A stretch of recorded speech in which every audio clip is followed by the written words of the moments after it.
नमस्कार। आप देख रहे हैं इंडिया की दहाड़। इस समय एक स्थानीय होटल में हम लोग पहुंचे हैं जहां पर थैलीसीमिया से पीड़ित बच्चों के लिए कैंप लगाया गया है। तो हमारे साथ डॉक्टर साहब हैं, आइए उनसे जानना चाहते हैं आज का जो कैंप लगाया गया है थैलीसीमिया पीड़ित बच्चों के लिए, यहाँ पर किस किस तरह से बच्चों की जांच की जाएगी, या उनका बोन मैरो चेंज किया जाएगा, या ब्लड उनका जो है ट्रांसप्लेट किया जाएगा, किस तरह की सुविधा आज के कैंप में दी गई है। डॉक्टर साहब बहुत बहुत स्वागत है इंडिया की दहाड़ में पहले तो आपका सबका। तो सर आज जानना चाहेंगे यहाँ पर जो कैंप लगाया गया है बेसिकली किस चीज़ के लिए लगाया गया और क्या उसमें आज काम किया जाएगा। ये थैलेसीमिया बच्चों का कैंप है। इनका जो ट्रांसप्लांट से क्योर होता है, वो क्योर के लिए जो एक पहले टेस्ट मैचिंग का टेस्ट करना पड़ता है जिसको HLA टेस्ट बोलते हैं। क्योंकि ट्रांसप्लांट कोल इंडिया और इंडियन गवर्नमेंट की मदद से फ्री हो रहा है, अगर जिनका मैच होना है उसका जो हमने पहले टेस्ट किया था कुछ महीने पहले, उनकी रिपोर्ट्स आ गई हैं। तो जिनका मैच हुआ है या जिनका नहीं मैच हुआ है, तो आगे ट्रांसप्लांट के लिए कैसे बढ़ना है उसके लिए ये कैंप है थैलेसीमिया के बच्चों के लिए। डॉक्टर साहब हमने देखा कि ऑलमोस्ट जो थैलीसीमिया के बच्चे होते हैं उनका ब्लड ही ट्रांसप्लेट किया जाता है समय दर समय, या बोन मैरो जो भी कहते हैं, समय दर समय उनको महीने में 15 दिन में करवाना पड़ता है। तो क्या कुछ बच्चे ऐसे भी हैं जिनका परमानेंट भी इलाज हो सकता है? दो चीज़ें हैं, एक है ब्लड ट्रांसफ्यूजन जो थैलेसीमिया बच्चों को देना पड़ता है, वो ब्लड चढ़ाना पड़ता है, वो ज़िंदगी भर ब्लड के भरोसे रहते हैं। अगर उससे बचना है तो उसका क्योर करना है। क्योर करने के लिए बोन मैरो ट्रांसप्लांट होता है, तो दूसरे का बोन मैरो लेके जैसे बीज लेके पौधा बनाना पड़ता है। तो ये बहुत बड़ा प्रोसीजर है। सबका मैचिंग नहीं होता है। फैमिली में 40% लोगों का मैच होता है। जिनका मैच होता है उनको जो चांसेस हैं सक्सेस होने के 95% तक हैं। तो अगर मैच होता है तो ट्रांसप्लांट करना चाहिए। एक बार ट्रांसप्लांट हो जाता है तो फिर ट्रांसफ्यूजन नहीं करना पड़ता है। तो जैसा कि अभी आपने बोला ट्रांसप्लांट करना पड़ता है, ट्रांसप्लांट किसी भी उम्र में हो सकता है या कोई एक उम्र का भी है कुछ? अगर ट्रांसप्लांट 12 साल के पहले किया जाए तो जैसे मैंने बताया कि 95% तक रिजल्ट्स हैं। अगर हम 12 साल के ऊपर करते हैं तो ट्रांसप्लांट के रिजल्ट कम हो जाते हैं, वो 70-80% तक पहुंच जाते हैं। इसलिए हम जितना जल्दी कर सकते हैं उतना जल्दी हमको मैचिंग करके आगे बढ़ना चाहिए। तो एज का फ़र्क पड़ता है। तो एक आपने बोला कि ट्रांसप्लांट अपने ही परिवार में हो सकता है या अदर किसी और का भी, जैसे फैमिली से बाहर हो कोई, मान लो मैं ही कह देती हूँ कि मुझे अपना बोन मैरो देने में कोई एतराज़ नहीं, अगर इस बंदे की ज़िंदगी बचती है, तो कुछ ऐसा भी हो सकता है? पहले तो भाई बहन से मैच करते हैं, 40% चांस होता है कि भाई बहन से मैच हो। फिर मदर फादर से मैच करते हैं, 5% चांस होता है कि मदर या फादर से मैच हो।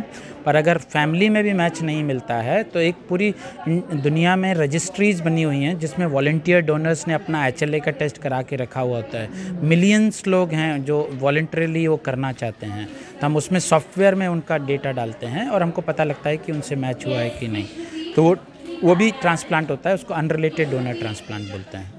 तो जो अदर फैमिलीज से ट्रांसप्लांट होता है वो कितना सिक्योर होता है और कितना सक्सेस होता है? अगर 100% मैच है तो उसके रिजल्ट्स जो फैमिली में 100% मैच है लगभग उसके बराबर ही हैं। अभी दोनों के टेक्नोलॉजी इतनी एडवांस हो गई है, 100% चाहे घर का हो चाहे बाहर का हो, रिजल्ट्स ऑलमोस्ट सेम है, प्रोवाइडेड कि हम 12 साल के पहले करते हैं। तो डॉक्टर साहब ये जो बात आप बता रहे हैं कि अदर फैमिली से अदर बंदे का भी ट्रांसप्लांट किया जा सकता है, ये आपने एक्सपीरियंस है आपका या आपने पहले कुछ ऐसा किया है, या एक डॉक्टर होने के नाते जो आपने पढ़ाई की है उसी के बेस पर आप ये बात कह रहे हैं? हम लोगों ने 15 ट्रांसप्लांट किए हैं जो बाहर के हैं और अभी तक हमने किसी को खोया नहीं है। तो मैं कॉन्फिडेंस से कह सकता हूँ कि अगर बाकी पैरामीटर्स सेम हैं तो बाहर के डोनर से भी वैसे ही। प्रॉब्लम है पैसे का खर्चा। जैसे गवर्नमेंट फुल मैच में पैसा दे रही है, तो अगर फुल मैच फैमिली डोनर होता है तो 0 खर्चा है। अगर हम बाहर के डोनर से करते हैं, क्योंकि गवर्नमेंट से कोई 3 लाख की केवल प्राइम मिनिस्टर से हेल्प मिलती है, तो बाकी जो 18 लाख हैं वो फैमिली को खर्च करना पड़ता है। वो मेजर प्रॉब्लम है। तो डॉक्टर साहब यहाँ पर आप कोई सरकार से गुहार लगाना चाहेंगे कि जो अगर भाई बाहर से डोनर है उसके लिए भी कुछ एक्स्ट्रा दिया जाए, क्योंकि 3 लाख तो बंदे के आने जाने में भी कई बार खर्च हो जाते हैं। अभी तो सबसे बड़ा इनिशिएटिव गवर्नमेंट ने लिया है कि कम से कम कोल इंडिया की मदद से हम जो मैच्ड बच्चे हैं उनका ट्रांसप्लांट कर पा रहे हैं। तो एक तो धन्यवाद देना है कि ऐसा पहले कभी नहीं हुआ है, ये पिछले 3-4 साल में ही ये हुआ है। तो ये हिस्ट्री का पहला एग्जाम्पल है जिससे कि बच्चे क्योर हो जाते हैं। अब जो बाकी बचे हुए बच्चे हैं उनके लिए भी हमको कुछ करना चाहिए। पूरा फंडिंग नहीं दे सकते हैं तो आधा 75% जो भी हम मदद कर सकते हैं। मैं तो गवर्नमेंट से जो NGOs हैं या हॉस्पिटल है सबसे गुहार करूंगा कि धीरे धीरे छोटा छोटा हम मिला के सबके सहयोग से बाकी लोगों का भी हम ट्रांसप्लांट कर सकें। डॉक्टर साहब, मैंने देखा समय दर समय आप लोग कैंप में आते रहते हैं, जहाँ एक और डॉक्टर अपने अपने हॉस्पिटल खोल के मोटी कमाई करना चाहते हैं आजकल के, वहाँ पर आप कैंप्स लगाते हैं तो कैसा फील करते हैं? यहाँ पर कैंप में शायद आपको आने जाने का शायद खर्चा भी ना मिल पाता हो, तो कैसा महसूस करते हैं? सारी चीज़ें कमाने के लिए नहीं करना चाहिए। जिस सोसाइटी में हम रहते हैं उसका भी हमारे ऊपर ऑब्लिगेशन है।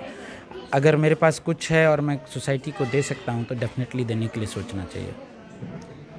तो देख आप एक और बात, अगर मान लो कोई परिवार ऐसा है वो मतलब ट्रांसप्लेंट तो नहीं करवा पाता लेकिन ब्लड चेंज करवाना पड़ता है, कई बार यहाँ नहीं हो पाता और उसके पास पैसा भी नहीं होता, अगर कोई ऐसा पेशेंट आता है आप लोगों के पास तो उसके साथ मतलब क्या उसको मतलब बिना खर्च के कोई काम हो सकता है आप लोगों के पास आने से?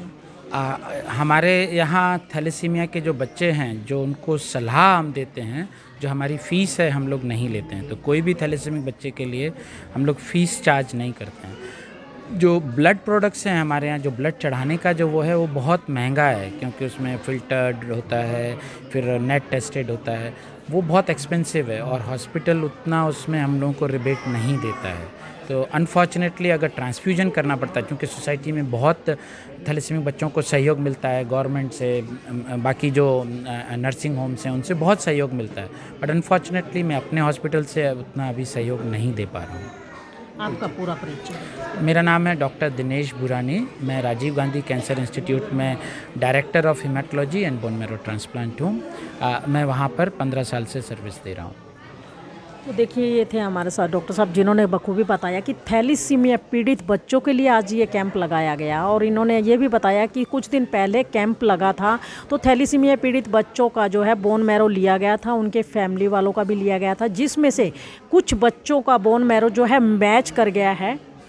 और आज उन्हीं बच्चों के लिए यहाँ पर इन लोगों ने कैंप लगाया है, और इनका ये कहना है कि जिन बच्चों का बोन मैरो अपने ही परिवार में मैच कर जाता है तो उसका फ्री ऑफ कॉस्ट सारा इलाज होता है, क्योंकि बोन मैरो जो है ट्रांसप्लेंट करने में एक ही बार में थैलीसीमिया पीड़ित अपनी बीमारी को कवर कर लेते हैं और 95% तक उनकी लाइफ सिक्योर हो जाती है, बार बार उनका ब्लड नहीं बदलना पड़ता है। और ऐसे ही कई अन्य बच्चे हैं जिनकी मदद के लिए डॉक्टर समय समय पर कैंप लगाते रहते हैं। इनका कहना है कि पैसे से भी ज़्यादा ज़रूरी है जिस समाज से हमने बहुत कुछ लिया है उस समाज को कुछ देकर जाना। तो इंडिया की दहाड़ के माध्यम से हर इंसान से हम लोग अपील करना चाहेंगे कि आप भी ऐसी सोच रखिए कि समाज से अगर इतना सब कुछ लेते हैं तो समाज को कुछ देने का भी हौसला रखिए। जी सर, आज जो ये कैंप लगाया गया बेसिकली किन के लिए लगाया गया? मैम, ये आज पानीपत थैलेसीमिया वेलफेयर सोसाइटी ने एक बोन मैरो ट्रांसप्लांट सेमिनार का आयोजन किया है, साथ में मेडिकल चेकअप कैंप है। इसमें राजीव गांधी कैंसर इंस्टीट्यूट से डॉक्टर दिनेश बुरानी और उनकी टीम आई है। मेडिकल चेकअप कैंप भी है, और बेसिकली मैम जैसे एक बोन मैरो ट्रांसप्लांट के लिए डोनर की मैच की ज़रूरत होती है, तो उसमें हमने पीछे कैंप किया था जिसमें हमने एक सैंपल्स कलेक्शन कैंप था। आज उस कैंप की रिपोर्ट्स आई हैं और हमें बड़ी खुशी है कि आज 3 से 4 बच्चों का यहाँ बोन मैरो मैच हो गया है। तो उसके डिस्कशन के ऊपर ये सेमिनार था, और साथ ही मेडिकल चेकअप कैंप था जितने बच्चे हैं थैलेसीमिक पेशेंट्स आए हुए हैं। तो विकास जी, जैसा कि अभी डॉक्टर साहब ने बताया कि जिनका बोन मैरो मैच हो गया परिवार के अंदर सब कुछ फ्री ऑफ कॉस्ट है, जैसे कई परिवार ऐसे भी होंगे जिनका आने जाने के लिए भी किराया नहीं, वो भी अरेंज करवाया जाता है? हाँ जी, देखिए मोस्टली जो पेशेंट्स आए हैं यहाँ पे वो सारे आए हैं, हम अरेंज करते हैं, कोशिश करते हैं जितने से ज़्यादा लोगों को पता चल सके। और ये जो कैंप में अगर कोई बच्चा 12 साल से नीचे है और उसका अपने भाई या बहन के साथ मैच हो जाता है तो उसका जो खर्चा है वो ऑलमोस्ट फ्री है राजीव गांधी कैंसर में, क्योंकि कई जगह से फंड्स आते हैं। तो हमारा पर्पज़ ये था कि जिन बच्चों की ज़िंदगी संवर सकती है वो तो संवरे। तो इसमें आपकी संस्था के साथ साथ कुछ और लोग भी जुड़े हुए हैं, खाली आपकी संस्था नहीं? हमारी संस्था है, मेरे साथ जतिन मक्कड़ जी हमारे ट्रेजरर हैं। ये टोटली जो कैंप है ये हमारी संस्था के द्वारा किया जा रहा है। इसमें हमें लोकल सपोर्ट मिलती है। एमएलए एमपी सर आज आए हुए थे, डॉक्टर अर्चना गुप्ता आई थी और डॉक्टर मेयर मैम थे और डिप्टी सीएमओ वगैरह, प्राइवेट आईएमए के प्रेसिडेंट भी थे। तो ये इन सारों की सपोर्ट मिलती है, पर ऑर्गेनाइज ये हमारा संस्था की तरफ से ही था। तो संस्था में कुल कितने लोग जुड़े हैं? संस्था में जो पेशेंट्स और पेरेंट्स मिला के अब तक तकरीबन 80 से 90 फैमिलीज हमारे साथ जुड़ी हुई हैं। सर, आपसे जानना चाहूँगी कि जहाँ एक युवा होने के नाते लोग अपनी सुख सुविधाओं के साधन जुटाते हैं, वहाँ आप ऐसे कैंप लगा रहे हैं, तो कैसे मतलब? देखो मैम, मैं बताऊं कि हम खुद एक पेरेंट्स हैं। हमने ये जो चीज़ जो पेशेंट्स फील करते हैं वो हमने खुद झेली हुई है। और आप समझते हैं कि जहाँ पेरेंट्स जो चीज़ इन चीज़ों को फील करते हैं, तो वो लगता है कि जो हर थैलेसीमिया बच्चा है वो हमारा खुद का बच्चा है। तो इसलिए हमारे को लगता है कि हमारे को इनको ज़्यादा से ज़्यादा सपोर्ट करनी चाहिए, ज़्यादा से ज़्यादा इनको फैसिलिटीज़ प्रोवाइड करनी चाहिए, ताकि इनको कहीं दर की ठोकरें ना खानी पड़े। क्या नाम है? जतिन मक्कड़।